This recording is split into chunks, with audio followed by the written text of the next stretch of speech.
Mi nombre es Isabel, tengo 60 años, y lo que estoy a punto de contarles hoy cambiará para siempre la manera en que ven a su propia familia. Hace apenas 3 días, mi propio hijo Damián y mi nuera Melissa empujaron a mi esposo Hernando y a mí por un acantilado de 27 metros. Mientras yacía allí, rota y sangrando, escuché el susurro desesperado de mi esposo. Isabel, no te muevas. Finge estar muerta. Pero eso no fue lo peor. Lo peor llegó cuando Hernando reveló la verdad más terrible que una madre puede escuchar, un secreto que nuestros hijos habían guardado durante 25 años. Durante 4 décadas, Hernando y yo construimos lo que creíamos que era la familia perfecta. Nos despertábamos cada mañana en nuestro pequeño hogar suburbano, donde el olor del café recién hecho se mezclaba con el canto de los pájaros. Yo trabajaba como maestra en la escuela primaria local, y cada tarde volvía a casa con historias de mis alumnos. Hernando tenía su taller de carpintería, donde creaba los muebles más hermosos que uno pueda imaginar. Sus manos, ásperas pero delicadas, podían transformar un simple trozo de madera en una obra de arte. Teníamos 2 hijos, Ricardo, nuestro primogénito, y Damián, 5 años menor. Ricardo era el alma de la casa, siempre riendo, siempre ayudando a su padre en el taller, siempre protegiéndome de cualquier preocupación. Damián era diferente, más reservado, pero yo lo amaba con la misma intensidad. Como madre, nunca eliges favoritos, o al menos eso creía yo. Los domingos después de misa, toda la familia se reunía alrededor de nuestra mesa de roble, tallada por las manos de Hernando. Ricardo nos hablaba de sus planes para estudiar ingeniería, mientras Damián permanecía en silencio, jugueteando con la comida en su plato. La vida era simple, pero hermosa. Por las tardes, Hernando y yo caminábamos por el sendero que rodeaba nuestro pequeño pueblo, hablando de nuestros sueños, de cómo veríamos crecer a nuestros nietos, y de cómo envejeceríamos juntos en esa misma casa. Jamás imaginé que aquellas caminatas serían el entrenamiento para la que casi nos costó la vida. Los fines de semana organizaba reuniones familiares donde mis hermanas, Jarencia e Irena, venían con sus esposos e hijos. La casa se llenaba de risas, niños corriendo por todas partes, mujeres compartiendo recetas en la cocina mientras los hombres arreglaban algo en el patio. Hernando era mi compañero perfecto. Después de 40 años de matrimonio, todavía me traía flores silvestres que recogía de camino al trabajo. Me ayudaba a calificar los exámenes de mis alumnos, y yo sostenía tablas de madera para él mientras las cortaba en su taller. Éramos un equipo, una unidad indestructible, o al menos eso creía yo. Por las noches, nos sentábamos en el porche a mirar las estrellas, planeando nuestro futuro. Hablábamos de viajar cuando nos jubiláramos, de ver el océano por primera vez, de construir una casa más pequeña cuando nuestros hijos formaran sus propias familias. Pero la felicidad perfecta, como descubriría años después, muchas veces esconde las tragedias más profundas. Cuando Ricardo cumplió 20 años, algo cambió en nuestra familia. Comenzó a discutir con Damián por cosas que yo no entendía. Los escuchaba susurrar en el pasillo, y se callaban cuando aparecía. Hernando me decía que eran cosas de hermanos, que pasaría. Yo quería creerlo, porque necesitaba creer que mi familia seguía siendo perfecta. Una noche de octubre, exactamente 25 años atrás, Ricardo no volvió a casa para cenar. Esperamos hasta las 11, luego hasta las 12, luego hasta la 1 de la madrugada. Damián estaba en su habitación supuestamente estudiando, pero noté algo extraño en sus ojos cada vez que preguntaba por su hermano. Hernando salió a buscarlo con algunos vecinos. Revisaron cada rincón del pueblo, cada sendero, cada lugar a donde Ricardo solía ir. Al amanecer, encontraron su cuerpo en el fondo de la garganta del río. La policía dijo que había sido un accidente, que probablemente tropezó en la oscuridad. Nunca cuestioné esa versión, porque no podía imaginar que la verdad fuera mucho más horrible. El funeral de Ricardo fue el día más oscuro de mi vida. Usé mi único vestido negro, el mismo que había llevado al funeral de mi madre. Damián estaba extrañamente calmado para alguien que acababa de perder a su hermano mayor. Mientras yo lloraba hasta no tener lágrimas, él permanecía en silencio con una expresión que ahora, después de lo que sé, me provoca escalofríos. Hernando no se separó de mí en todo el día, sosteniéndome cuando mis piernas fallaban, susurrándome palabras de consuelo que ahora sé que le sabían amargas en la boca. Después de la muerte de Ricardo, Damián cambió por completo. Se volvió más atento, más cariñoso, como si intentara compensar algo. Me ayudaba con las tareas del hogar, acompañaba a su padre al taller y me traía cosas cuando me veía triste. Pensé que era su manera de lidiar con el duelo, de llenar el vacío que Ricardo había dejado. Qué ingenua fui. Lo que realmente hacía era construir la máscara perfecta para ocultar al monstruo que llevaba dentro. Los años pasaron, y la herida nunca sanó del todo, pero aprendimos a vivir con ella. Damián se casó con Melissa, una chica dulce de la ciudad vecina, y parecían felices. Tuvieron 2 hijos hermosos, y por fin sentí que la vida nos daba una segunda oportunidad de ser felices. Melissa me llamaba mamá y me ayudaba con las tareas cuando venían de visita. Damián había heredado el talento de su padre para la carpintería y tenía su propio negocio. Todo parecía perfecto de nuevo. Pero ahora, mientras yacía en el fondo de ese barranco con las costillas rotas y el sabor metálico de la sangre en mi boca, comprendí que toda aquella felicidad había sido una mentira cuidadosamente construida. Las primeras señales de que algo iba mal empezaron hace 6 meses, cuando Hernando y yo decidimos actualizar nuestro testamento. Habíamos ahorrado toda nuestra vida, y entre la casa, el terreno que heredé de mis padres y nuestros ahorros en el banco, teníamos casi $200,000 para dejarles a nuestros hijos y nietos. Fue Damián quien sugirió que visitáramos al abogado. Mamá, papá, ya tienen 60 años.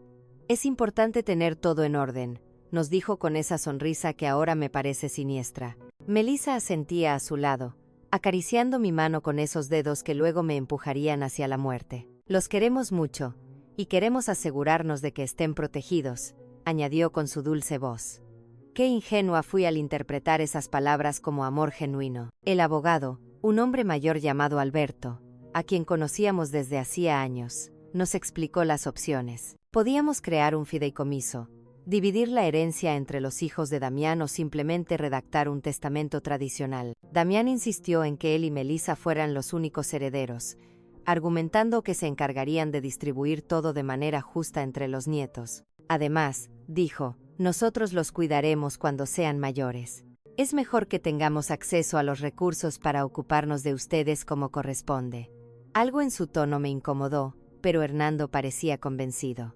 Mi esposo, siempre más confiado que yo, aceptó la propuesta sin mucha resistencia. Yo tenía mis dudas, especialmente porque recordaba que Ricardo siempre hablaba de ayudarnos económicamente cuando fuéramos mayores.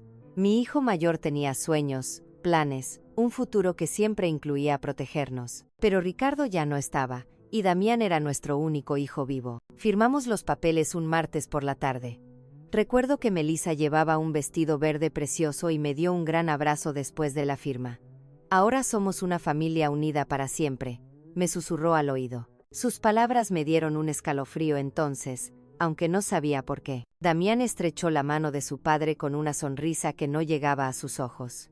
Esa noche, mientras preparaba la cena, no pude quitarme de encima la sensación de que había cometido un error terrible. Las semanas siguientes fueron extrañas. Damián y Melissa empezaron a visitarnos con más frecuencia, pero sus visitas ya no tenían el mismo tono. Ya no venían solo para compartir tiempo en familia. Siempre traían sugerencias sobre cómo mejorar la casa, qué inversiones hacer o qué pólizas de seguro deberíamos contratar. Mamá, deberías pensar en vender esta casa tan grande y mudarte a un lugar más pequeño, dijo Melissa mientras examinaba nuestros muebles con una mirada calculadora. Nosotros podemos ayudarles a encontrar un apartamento cómodo en el centro. Pero yo amaba mi casa. Cada rincón guardaba un recuerdo. Cada habitación contenía una historia de nuestros 40 años de matrimonio. La cocina donde había preparado miles de comidas para mi familia. El taller donde Hernando había creado sus obras maestras. El patio donde nuestros hijos y nietos habían jugado. No podía imaginar mi vida en otro lugar. Cuando les dije esto, vi un destello de irritación en los ojos de Damián que me heló la sangre. Mamá, estás siendo irracional, dijo con un tono que nunca antes había usado conmigo. Esta casa es demasiado grande para 2 personas de su edad. Si te caes por las escaleras o pasa algo, no podremos ayudarlos a tiempo. Melissa asintió con entusiasmo, añadiendo, además, mantener esta casa debe costar una fortuna. Sería mucho más inteligente venderla ahora, mientras el mercado está alto, y mudarse a algo más apropiado para su edad. Hernando empezó a considerar sus argumentos. Mi esposo, que siempre había sido práctico, comenzó a hablar sobre lo lógico que era seguir sus sugerencias. Pero yo no podía sacudirme la sensación de que había algo más detrás de tanta insistencia. Una noche, después de otra conversación tensa con ellos, le pregunté a Hernando si no le parecía extraño que Damián estuviera tan interesado en nuestros asuntos financieros. Isabel, él solo se preocupa por nosotros, respondió mientras se cepillaba los dientes. Quizás deberíamos considerar sus sugerencias. Ya no somos tan jóvenes. Pero vi algo en los ojos de mi esposo, una sombra de duda que no quería reconocer. Ahora sé que Hernando ya tenía sospechas, que había comenzado a unir piezas que yo ni siquiera sabía que existían. La situación empeoró cuando Damián sugirió tener un poder notarial sobre nuestras finanzas. Es solo por precaución, explicó mientras Melissa preparaba té en nuestra cocina como si fuera la dueña de la casa. Si uno de ustedes se enferma o tiene un problema, podremos manejar sus asuntos sin complicaciones legales. La manera tan natural, tan lógica en que lo dijo casi logró convencerme, pero había algo en su insistencia que me ponía nerviosa. Esa noche no pude dormir. Me quedé despierta mirando el techo, escuchando la respiración de Hernando a mi lado, tratando de entender por qué me sentía tan inquieta. Al día siguiente decidí llamar a mi hermana Jarencia para pedirle consejo. Jarencia siempre había sido más astuta que yo, más desconfiada de las intenciones de la gente. Cuando le conté sobre la presión de Damián, guardó silencio por un largo momento. Isabel, dijo finalmente, ¿no te parece extraño que Damián esté tan ansioso por controlar su dinero? Él tiene su propio negocio, le va bien económicamente. ¿Por qué necesitaría controlar todas sus finanzas? Sus palabras me golpearon como una bofetada. Tenía razón. Damián nunca había mostrado dificultades económicas, nunca había pedido dinero, ni dado señales de necesitar nuestra ayuda. Esa misma tarde, cuando Damián volvió para otra de sus conversaciones sobre nuestro futuro, decidí confrontarlo directamente. Hijo, dije mientras nos sentábamos en la sala, ¿por qué es tan importante para ti tener control sobre nuestras finanzas?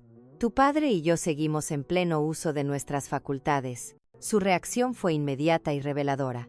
Su rostro se endureció, y por un momento vi en sus ojos algo que me recordó a alguien más, algo frío, calculador y peligroso. Mamá, no se trata de control, respondió con una voz tensa. Se trata de amor, de cuidado, de responsabilidad familiar. Pero la manera en que pronunció, responsabilidad familiar, sonó más a amenaza que a afecto. Melissa, que hasta entonces había permanecido callada, intervino con su voz dulce pero firme.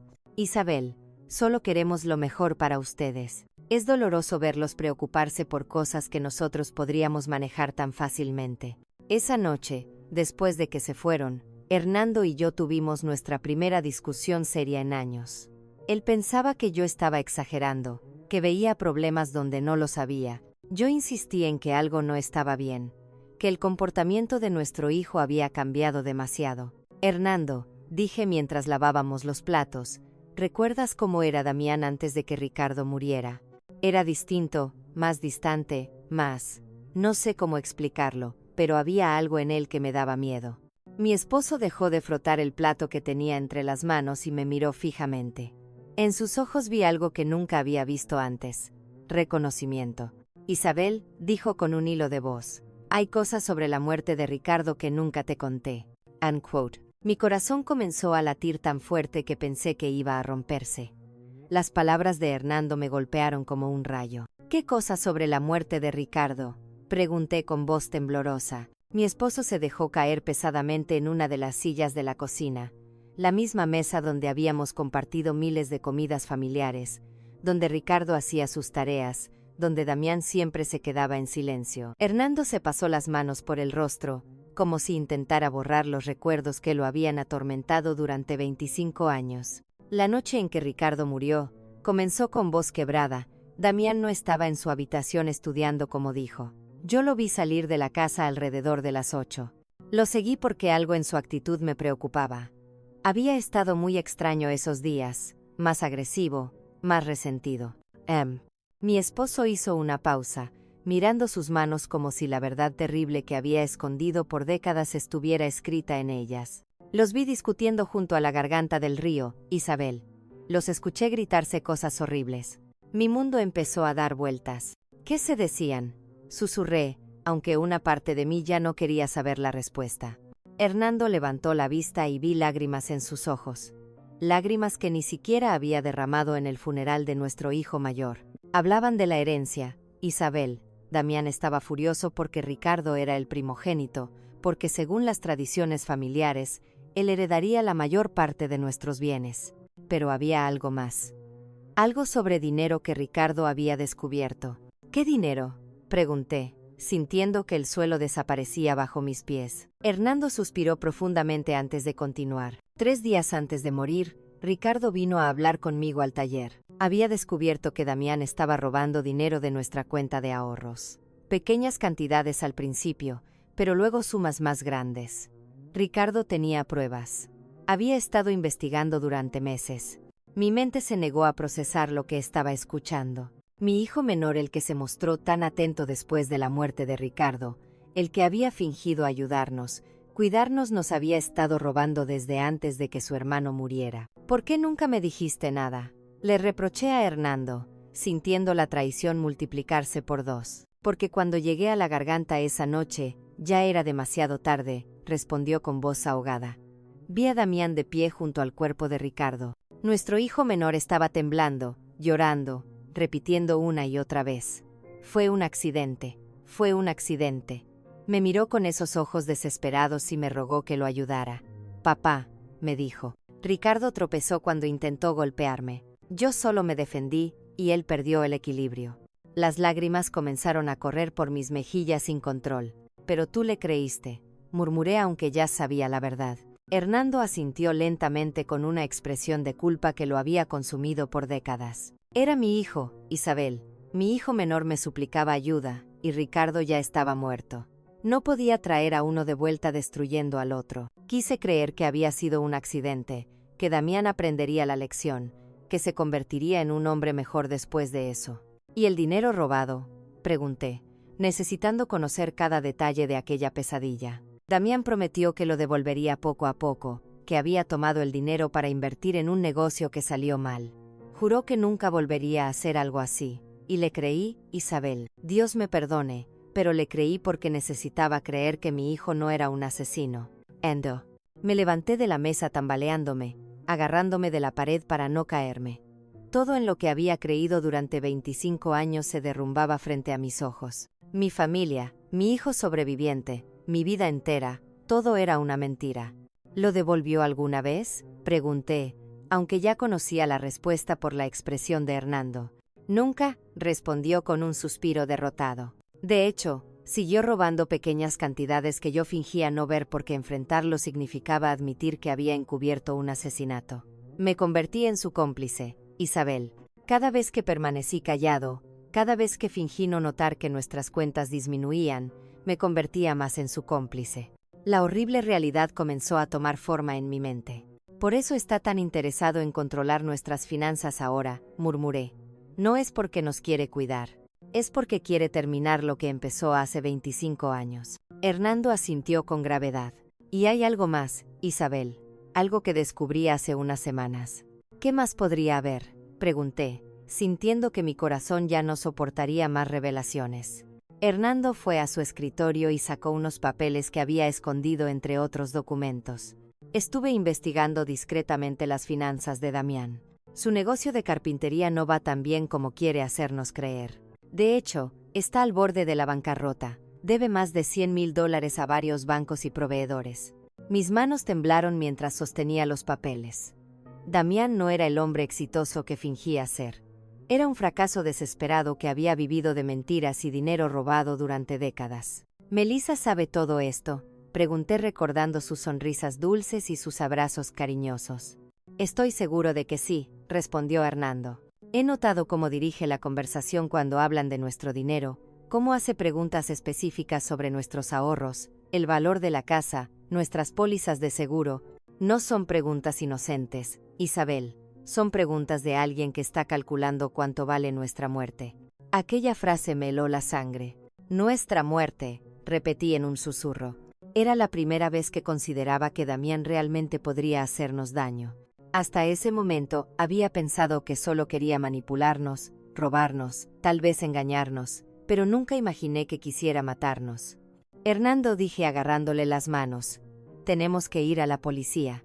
Tenemos que contarles la verdad sobre Ricardo y lo que está pasando ahora. Pero mi esposo negó con la cabeza con una expresión de desesperanza que me destrozó el alma. ¿Con qué pruebas, Isabel? Soy cómplice de encubrir un asesinato. Si hablo ahora, iré a la cárcel también. Y además, ¿quién va a creerle a un hombre de 65 años que ha guardado un secreto así durante 25 años? Tenía razón. Entonces simplemente esperamos a que nos mate como mató a Ricardo. Vamos a ser muy cuidadosos, dijo Hernando, intentando sonar más firme de lo que realmente estaba. Vamos a encontrar una manera de protegernos, de reunir pruebas para... Pero sus palabras fueron interrumpidas por el sonido del teléfono. Era Damián. Hola, mamá, dijo con esa voz dulce que ahora sonaba siniestra para mí. Melissa y yo estábamos pensando. Creemos que sería hermoso celebrar su 40º aniversario de bodas con algo especial. Mi sangre se congeló. ¿Qué les parece si los llevamos a esas montañas de las que siempre hablan? Podríamos hacer una caminata familiar, tomar fotos, pasar un día perfecto. Miré a Hernando, que había escuchado cada palabra y tenía la misma expresión de terror en su rostro. Es una idea muy dulce, hijo, respondí con voz temblorosa. Pero déjanos pensarlo y te llamamos mañana. Cuando colgué, Hernando y yo nos miramos en silencio, sabiendo exactamente lo que significaba aquella invitación. Las montañas, murmuré. Nos quiere llevar a las montañas para matarnos y hacer que parezca un accidente. Hernando asintió, exactamente igual a lo que había hecho con Ricardo en la garganta del río. Esa noche no dormimos ni un minuto. Nos quedamos abrazados en la cama, planeando cómo podríamos salvarnos de nuestro propio hijo. Los días siguientes fueron una pesadilla de miedo y fingimiento. Hernando y yo tuvimos que actuar como si nada sucediera cuando Damián y Melissa venían a visitarnos, sonriendo cuando hablaban del viaje a la montaña, asintiendo mientras nos decían lo emocionados que estaban de pasar tiempo en familia. Pero por dentro, cada fibra de mi ser gritaba de terror. Sabía que estaba mirando a los asesinos de mi hijo mayor, y que ahora planeaban hacer lo mismo con nosotros.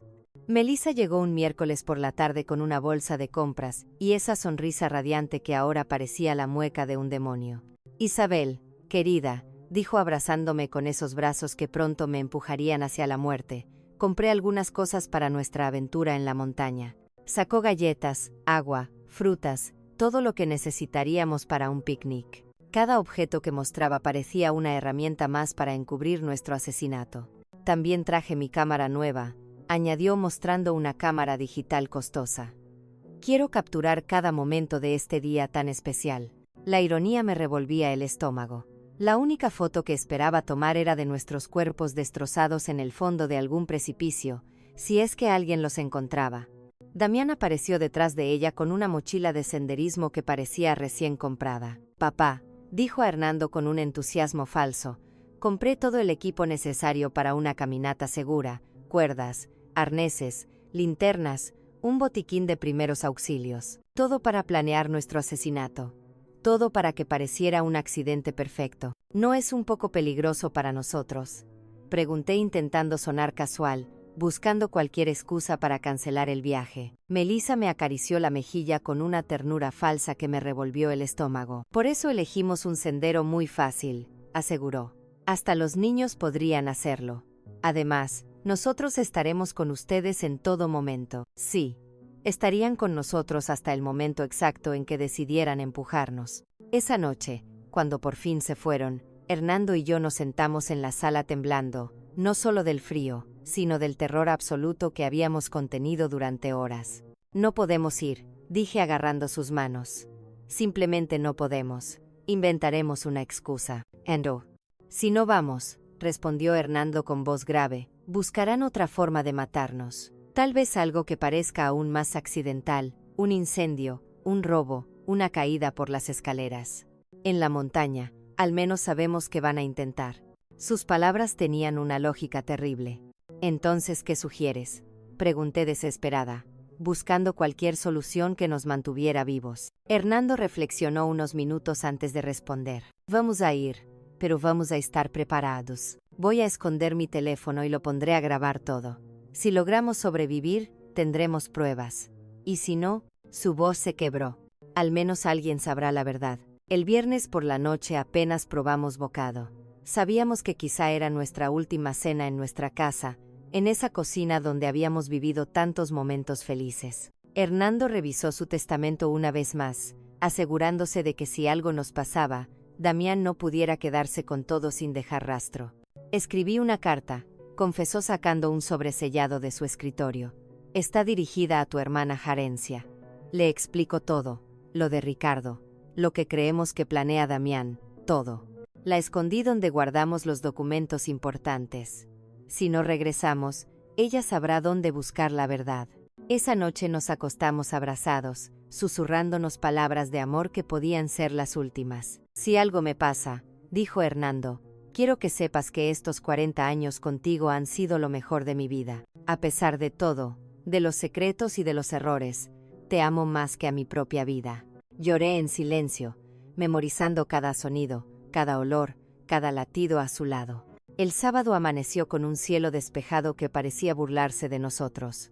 Damián llegó temprano, silbando una melodía alegre que me heló la sangre.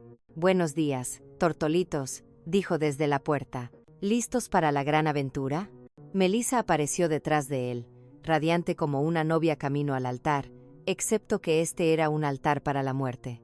Durante el desayuno que apenas pudimos probar, Damián explicó en detalle la ruta que seguiríamos. Es un sendero hermoso, dijo extendiendo un mapa sobre la mesa. Lleva a un mirador desde donde se ve todo el valle. Dicen que las vistas son espectaculares.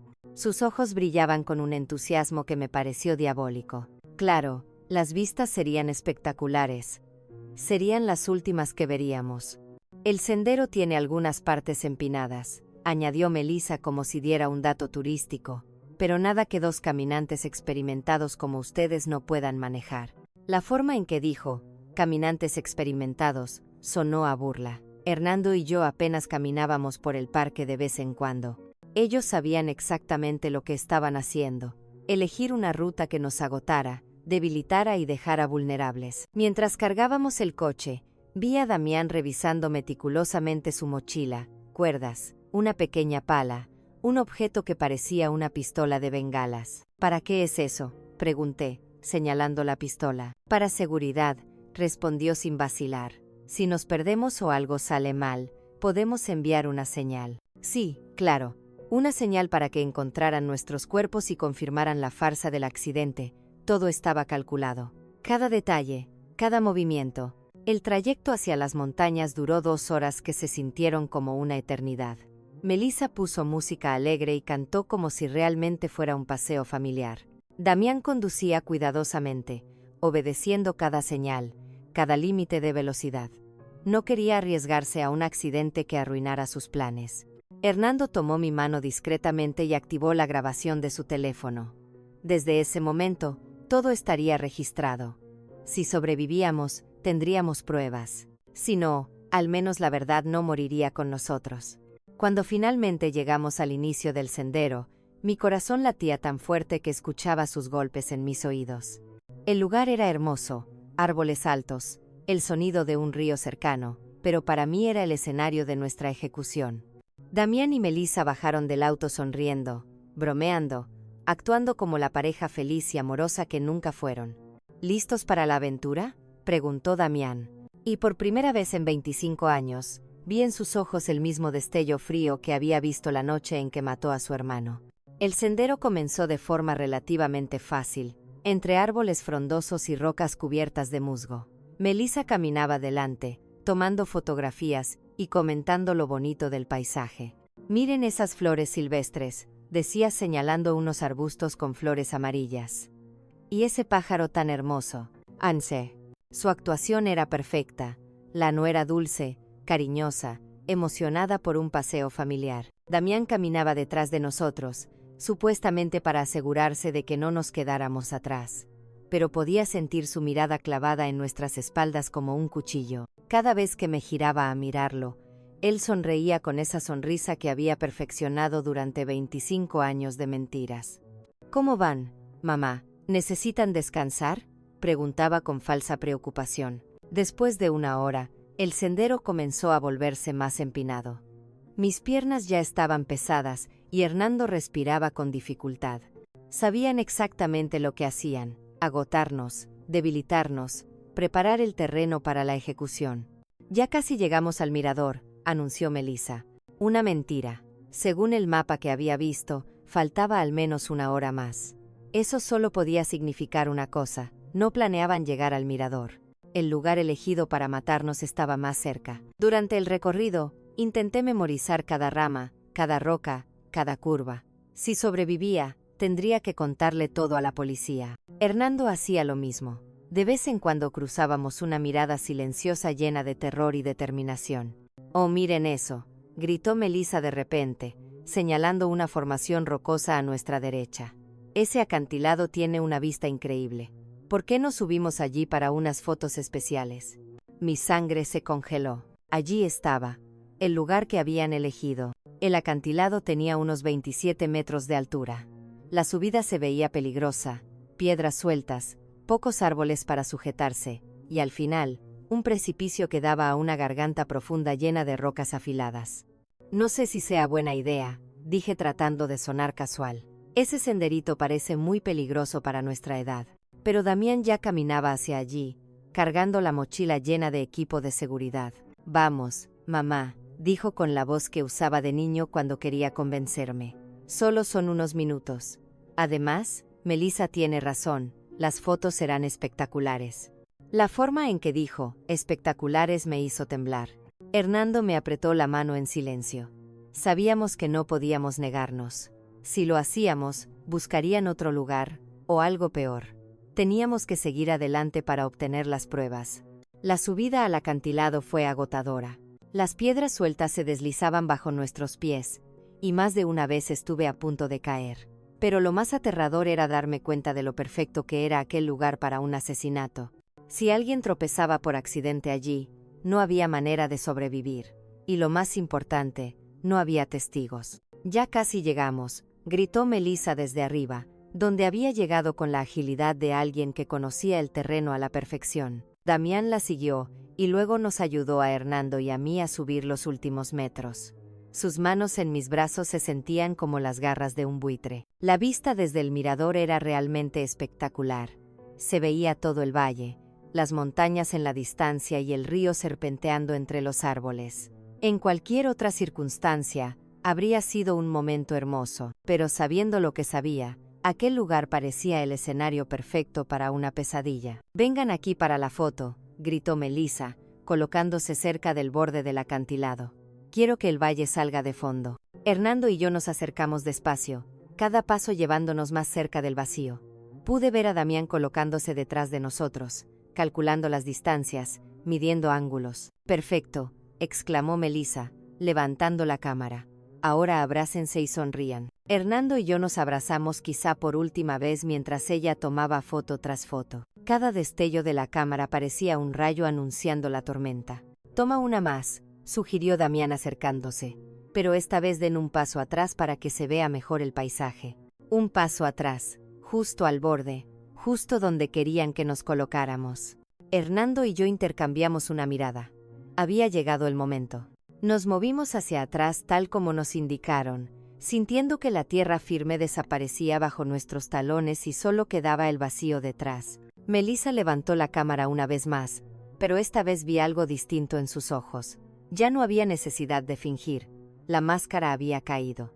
«Sonrían», dijo con una voz que ya no tenía nada de dulce. «Esta será su última foto». En ese instante, Damián se lanzó hacia nosotros con los brazos extendidos. El plan era simple: empujarnos hacia atrás para que cayéramos al vacío, tomar algunas fotos del accidente, y luego bajar a descubrir nuestros cuerpos. Pero Hernando se había preparado para ese momento durante días. En el último segundo, logró agarrar la muñeca de Damián y jalarlo hacia adelante. «Si vamos a morir, tú vienes con nosotros», gritó con una furia que jamás le había escuchado. Durante un instante, los cuatro quedamos tambaleándonos al borde del precipicio, aferrándonos unos a otros en una danza macabra entre la vida y la muerte. Melissa gritó y trató de ayudar a Damián, pero el peso de los 4 era demasiado. Sentí como el suelo cedía bajo mis pies, como la gravedad comenzaba a reclamarnos. Y entonces caímos juntos.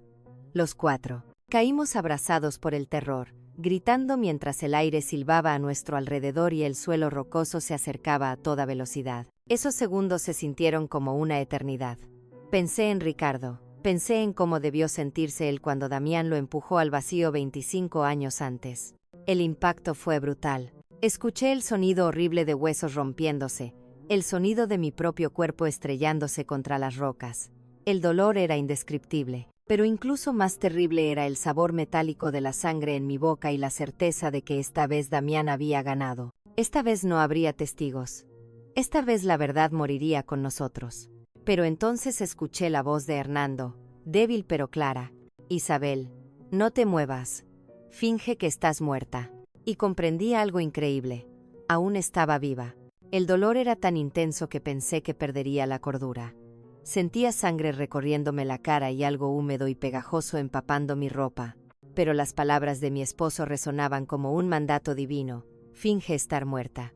Con una fuerza de voluntad que no sabía que poseía, permanecí completamente inmóvil, controlando incluso mi respiración para que fuera imperceptible. A unos metros escuché los gemidos de dolor de Damián y Melissa.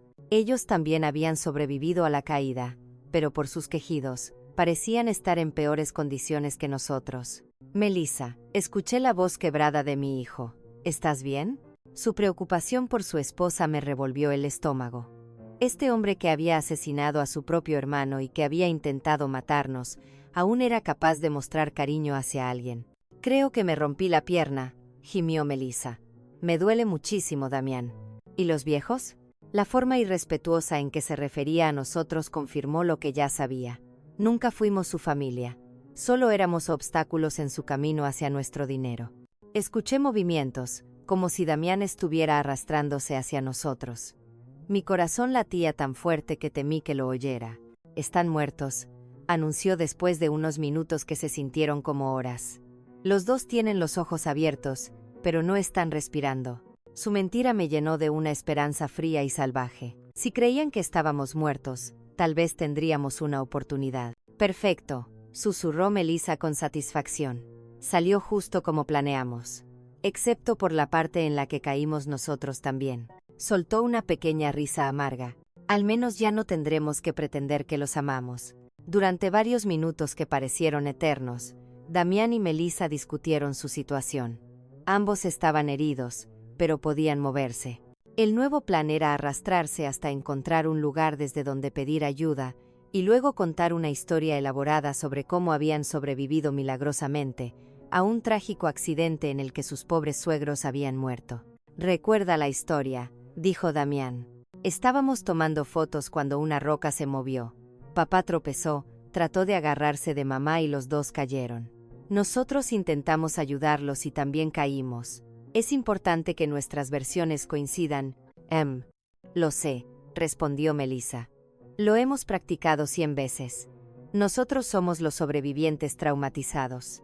Pobrecitos de nosotros, perdimos a nuestros queridos suegros en un accidente horrible. Su actuación era tan convincente que, si yo no hubiera vivido la verdad, la habría creído. Poco a poco, sus voces se fueron alejando mientras se arrastraban hacia lo que esperaban que fuera su salvación. Cuando finalmente quedaron en silencio, Hernando susurró mi nombre tan bajo, que apenas pude escucharlo. Isabel, ¿estás bien? Respondí con el mismo susurro, confirmando que estaba viva pero muy herida. Creo que me rompí la pierna izquierda, dijo Hernando con voz ahogada. Y siento varias costillas fracturadas. ¿Y tú?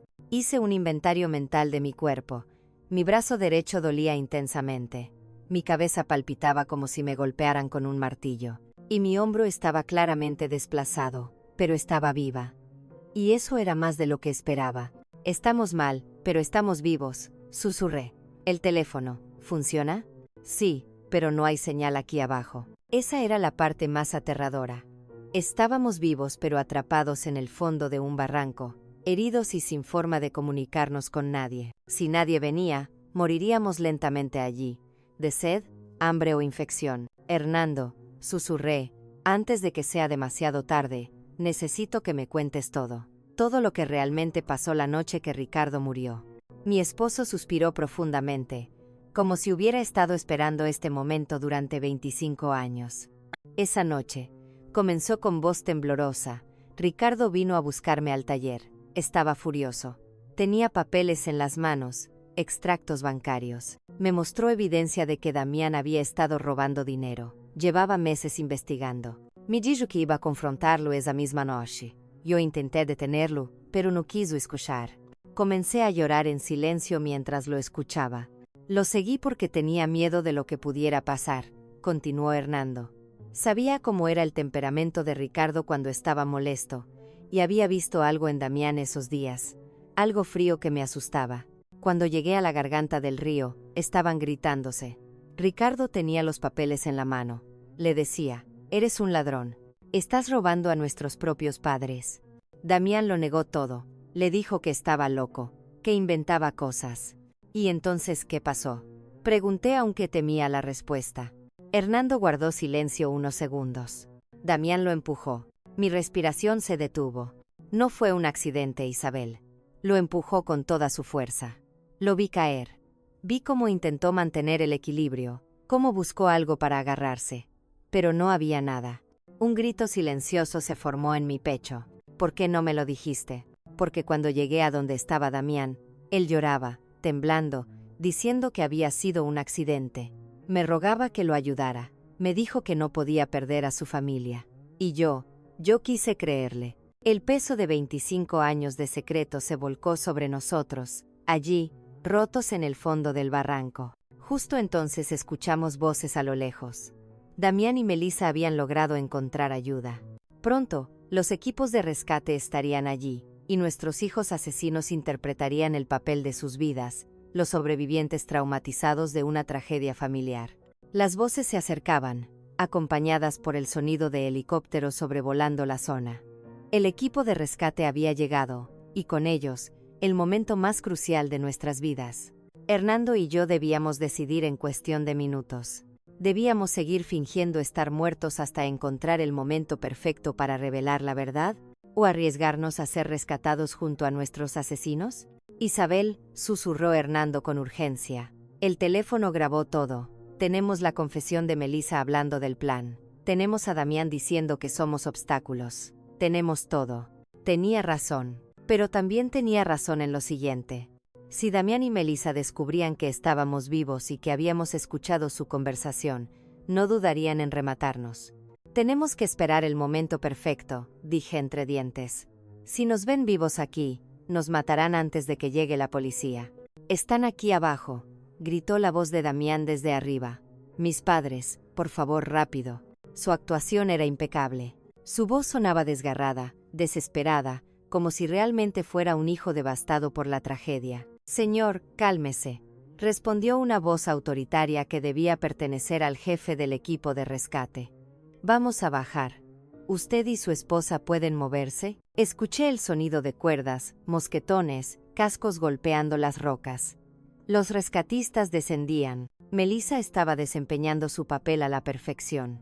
No puedo creerlo. Lloraba. Todo pasó tan rápido. Solo queríamos tomar unas fotos. Sus palabras eran cuchillos en mi corazón. Esa era la historia que le contarían a todos. Vecinos, policía, periodistas. Los rescatistas finalmente llegaron hasta nosotros. Uno de ellos se arrodilló a mi lado. Yo mantuve los ojos cerrados y la respiración casi imperceptible. Esta mujer aún tiene pulso, anunció. Muy débil, pero está viva. La esperanza se encendió dentro de mí. El hombre también, criticó, pero vivo. Necesitamos al equipo médico de inmediato. Perfecto. Seríamos trasladados al hospital, lejos de las manos de nuestros asesinos. Allí, tendríamos una oportunidad. Durante el ascenso en las camillas, escuché a Melissa sollozando y a los rescatistas consolándola. Usted fue muy valiente. Es un milagro que usted esté bien. Si solo supieran. En el helicóptero, pude sentir a Hernando en la camilla a mi lado. Los paramédicos trabajaban frenéticamente para estabilizarlo. Señora, dijo un paramédico cerca de mí, si puede oírme, aguante. Llegaremos al hospital en unos minutos. Su voz tenía una compasión genuina que contrastaba terriblemente con la falsedad de mi propia familia. Al llegar al hospital, Me llevaron directamente a una sala de emergencias. Tuve que seguir fingiendo estar inconsciente, pero también debía encontrar una forma de comunicarme con alguien de confianza. Doctor, dijo una enfermera, sus signos vitales son extraños. Su pulso es más fuerte de lo esperado. Mi corazón se detuvo. ¿Me habían descubierto? A veces pasa, murmuró el doctor. El cuerpo reacciona de formas impredecibles en situaciones extremas. Vigílenla de cerca. Y entonces ocurrió lo inesperado. Damián y Melissa entraron en la sala. Queremos verlos, dijo Damián, fingiendo lágrimas. Necesitamos despedirnos, por si acaso. El doctor lo permitió. El momento más peligroso de toda mi vida estaba por llegar. Sentí la mano de Damián sobre la mía. Mamá, susurró, si puedes oírme, te quiero mucho. Siento tanto lo que pasó. Sus palabras eran miel envenenada.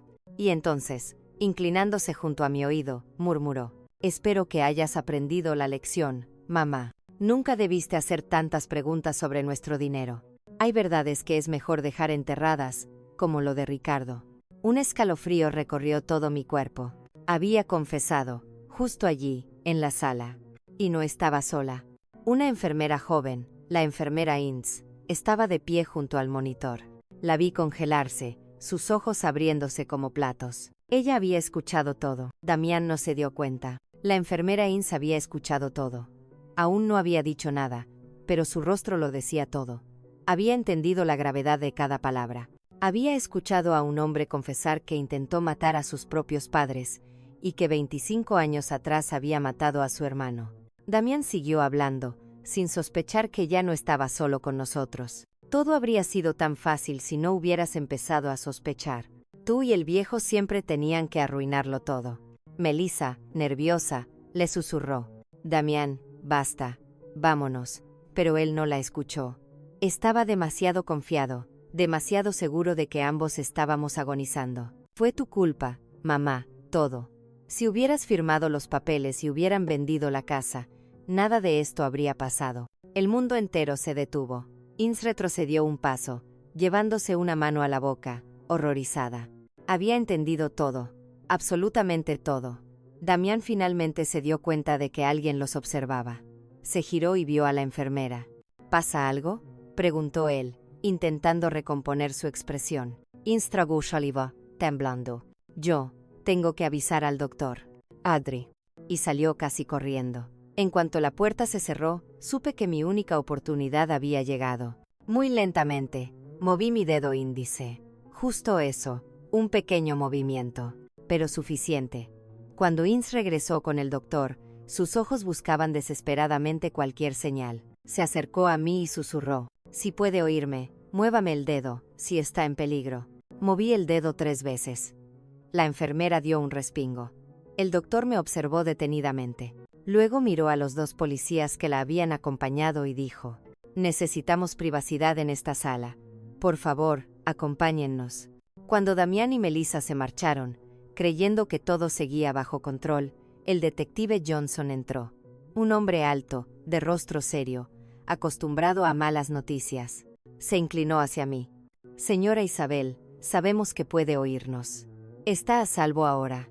Si puede abrir los ojos, hágalo lentamente. Respiré hondo, y abrí los ojos. La expresión del detective cambió de inmediato. Ya no estaba frente a una víctima agonizante, sino frente a una testigo clave de 2 intentos de asesinato y un homicidio sin resolver. Dígame lo que pasó, pidió él. Todo. Y lo conté. Todo. Desde el principio. Desde la muerte de Ricardo. Desde el dinero robado. Desde la montaña. Desde la caída. El detective escuchaba con una atención absoluta. Cada palabra era otra pieza del rompecabezas que había permanecido oculto 25 años. Cuando terminé, él preguntó: ¿tiene pruebas? Mi esposo, Hernando, su teléfono. Lo grabó todo, allá arriba. El detective se puso de pie inmediatamente. Eso es suficiente para arrestarlos. Mientras tanto, en la sala de espera, Damián y Melissa seguían representando su papel de pareja desconsolada. Solo queríamos que tuvieran un lindo día. Fueron como padres para mí. No debí dejarlos acercarse al borde. Hipócritas. Asesinos. Monstruos. Ellos no tenían idea de que el detective ya sabía la verdad. 30 minutos después, el detective Johnson volvió a mi sala. Señora Isabel, tenemos la grabación. La confesión es clara. Están listos para ser arrestados. Y entonces sucedió uno de los momentos más poderosos de toda mi vida. A través de la ventana, desde mi habitación del hospital, podía ver la entrada principal. Vi a Melissa levantarse cuando dos policías se acercaron. Señora Melissa Duarte y señor Damián Duarte quedan detenidos por intento de asesinato y homicidio. El rostro de Melissa se transformó en una máscara de terror. ¿Qué? No, nosotros somos las víctimas. Y entonces escuché la voz de Damián, llena de rabia. Es imposible. Los vi morir. Ella estaba muerta. Muerta. Ese grito fue su caída definitiva. Una confesión espontánea frente a 5 policías. Melissa, desesperada, señaló a Damián. Fue idea suya. Yo no quería. Él me obligó. Y Damián gritó. Mentira. Tú dijiste que los empujáramos por el acantilado. Esto fue tu plan. En segundos, la alianza que habían construido durante años se destrozó en 1000 pedazos. Se traicionaron mutuamente al instante. La policía los esposó y los arrastró hacia los coches patrulla. Por primera vez en 25 años, sentí justicia. Por primera vez, alguien me creía.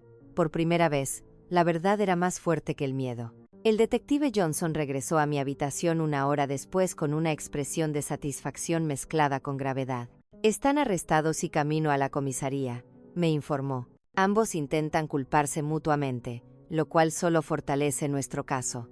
Pero hay algo más que debo decirle. Sentí un nudo en el estómago. ¿Qué más?, pregunté, temiendo otra verdad devastadora. El detective sacó una pequeña grabadora digital. Encontramos esto en la mochila de su hijo. End quote. ¿Qué es eso?, pregunté en un susurro. Un dispositivo de grabación. Ha estado grabando sus conversaciones con usted y con su esposo durante las últimas semanas. Un escalofrío recorrió mi cuerpo entero. ¿Qué significa eso? Él suspiró antes de explicarlo. Significa que su hijo sabía que ustedes estaban empezando a sospechar. Significa que la excursión a la montaña no fue una decisión espontánea. Fue una respuesta directa a su desconfianza. End. Sentí que el mundo volvía a derrumbarse bajo mis pies. Damián no reaccionó por impulso. No fue un arrebato emocional. Fue un plan meticuloso, calculado, frío, premeditado. Johnson continuó. En una de las grabaciones, se escucha claramente a Melissa diciendo, tenemos que actuar rápido antes de que hablen con la policía. La traición ya no era un accidente del camino. Era una estrategia. Cada revelación era una puñalada, cada palabra, otra prueba de que había criado a un monstruo sin saberlo. Y luego vino lo peor. Durante la revisión de las cuentas financieras, siguió el detective, descubrimos que su hijo no solo debía dinero a prestamistas peligrosos, sino que además había falsificado su firma en varios documentos para intentar acceder a sus cuentas bancarias. Mi corazón se detuvo. ¿Falsificado mi firma? Sí, en al menos 4 solicitudes bancarias distintas. Sentí náuseas. Mi propio hijo había intentado robarme incluso antes de matarme. Si usted hubiera muerto en esa montaña, él habría tenido acceso inmediato a todos sus bienes, añadió el detective. ¿Cuánto dinero robó, en total?, pregunté con un hilo de voz. Johnson revisó las carpetas. Aproximadamente $50,000 en los últimos 5 años. Cantidades pequeñas, pero constantes. Muy cuidadosas, muy calculadas. Me llevé las manos a la cara. $50,000. El ahorro de toda una vida. El trabajo de 2 ancianos. Robado por el hijo que intentó matarnos. Los días siguientes en el hospital fueron un torbellino. La policía venía cada día. Los abogados también. Los periodistas acampaban en la entrada. El caso había explotado en los medios. La traición familiar más horrible de la década. Así lo llamaban en televisión. Mi hermana Henrietta llegó corriendo a verme. Isabel, gracias a Dios estás viva, lloró mientras me abrazaba. Siempre supe que había algo raro en Damián desde la muerte de Ricardo. Pero nunca imaginé, nunca. Me sostuvo la mano durante horas mientras yo lloraba con ella. ¿Y los niños? ¿Mis nietos?, pregunté finalmente. Henrietta suspiró. Los vi ayer. Están confundidos. No entienden nada. Preguntan por sus padres. El dolor más profundo de todos. Los niños no tenían culpa. eran inocentes. Ellos también eran víctimas. El abogado Albert, el mismo que preparó nuestro testamento, vino con noticias. El caso es sólido, aseguró. Con las grabaciones, las confesiones y el historial financiero, es casi imposible que eviten una condena. Pero luego añadió: sin embargo, sus abogados intentarán alegar que fue un crimen cometido bajo presión económica, no premeditado. Me indigné. No premeditado. Lo planearon durante semanas. Compraron equipo especial. Eligieron el lugar perfecto. Alberta sintió. Yo lo sé, y lo probaremos. Pero usted tendrá que testificar. Será duro. Tendrá que enfrentarlos en el juicio. La idea de mirar a Damián a los ojos en una sala de audiencias me helaba la sangre. Pero sabía que debía hacerlo. Por Ricardo, por Hernando, por mis nietos, y por mí. 3 semanas después, al fin regresamos a casa. Hernando con muletas. Yo con el brazo en cabestrillo. Al entrar, sentí que la casa era distinta, vacía, silenciosa, detenida en el tiempo. Los platos del desayuno seguían en el fregadero. La cama seguía deshecha. Las flores que Damián me había llevado esa semana estaban marchitas. Todo exactamente como el día en que salimos para la excursión. El día en que casi morimos. Esa noche, mientras nos acostábamos en nuestra cama por primera vez desde la tragedia, le pregunté a mi esposo: ¿crees que algún día volveremos a ser felices? Hernando me abrazó. No lo sé, Isabel, pero estamos vivos. Y por primera vez en 25 años, ya no vivimos con mentiras. El juicio comenzó 6 meses después. El día que tuve que testificar, miré a Damián directamente a los ojos por primera vez desde su arresto. No vi culpa. No vi dolor. No vi al hijo que yo había criado. Lo que vi fue un desconocido.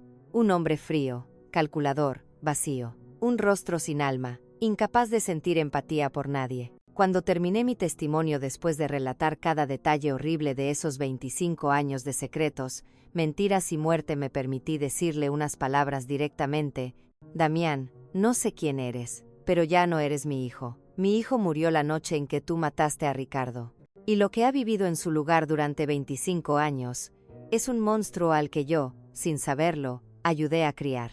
El silencio en la sala fue absoluto. Ni siquiera los abogados se atrevieron a hablar. Damián no miró hacia abajo. Tampoco lloró. Solo me observó como quien mira una pared. Esa ausencia total de humanidad me confirmó que había dicho la verdad. El jurado deliberó durante 3 días. 3 días de espera interminable. 3 días de miedo, de ansiedad, de recordar cada segundo de la caída, cada mentira, cada traición. Finalmente, el juez pidió silencio. El jurado ha llegado a un veredicto. Mi corazón golpeaba con tanta fuerza que pensé que iba a desmayarme. El portavoz del jurado se levantó. Consideramos al acusado, Damián Duarte, culpable de asesinato en primer grado por la muerte de Ricardo Duarte, culpable de intento de asesinato en primer grado contra Isabel y Hernando Duarte. El juez continuó. Consideramos a la acusada, Melissa Duarte, culpable como cómplice en ambos cargos. Ambos fueron sentenciados a cadena perpetua, sin posibilidad de libertad condicional. Sentí que por fin podía respirar después de 25 años. Un año después, mi vida y la de Hernando no volvieron a ser iguales, pero algo hermoso comenzó a crecer entre las grietas de nuestra tragedia. Iniciamos el proceso de adoptar legalmente a nuestros nietos, niños inocentes, dulces, confundidos, que no entendían por qué sus padres no volvían a casa. ¿La mamá está trabajando? ¿Y el papá también? Preguntaban cosas así, con esos ojos grandes llenos de esperanza. Y cada noche, al acostarlos, yo hacía lo único que podía hacer: darles amor, darles seguridad, darles un futuro mejor que el que habrían tenido con sus padres. También les hablaba de su tío Ricardo. Su tío era bueno, valiente, honesto, y los habría querido mucho. Les contaba historias de él construyendo barcos de madera con su padre, o ayudándome a preparar galletas para Navidad. Quería que crecieran conociendo la parte buena de nuestra familia, no solo la parte oscura. Hoy, cuando veo a esos niños correr por el jardín, riendo, jugando, recuperando su infancia, cuando veo a Hernando enseñándole a mi nieto mayor a lijar un pedazo de madera, cuando mi nieta me pide que le lea un cuento antes de dormir, entiendo que sobrevivimos por ellos. Que todo el dolor, todo el terror, toda la traición, nos llevó finalmente a un lugar donde todavía existe la esperanza. A un lugar donde el amor puede repararlo todo, incluso lo que estuvo roto durante 25 años. Cada noche, cuando los arropo, les hablo de su tío Ricardo, el hermano al que nunca conocieron. Les hablo de su bondad, de su honestidad, de su sueño de construir una familia donde nadie tuviera que vivir con miedo ni secretos.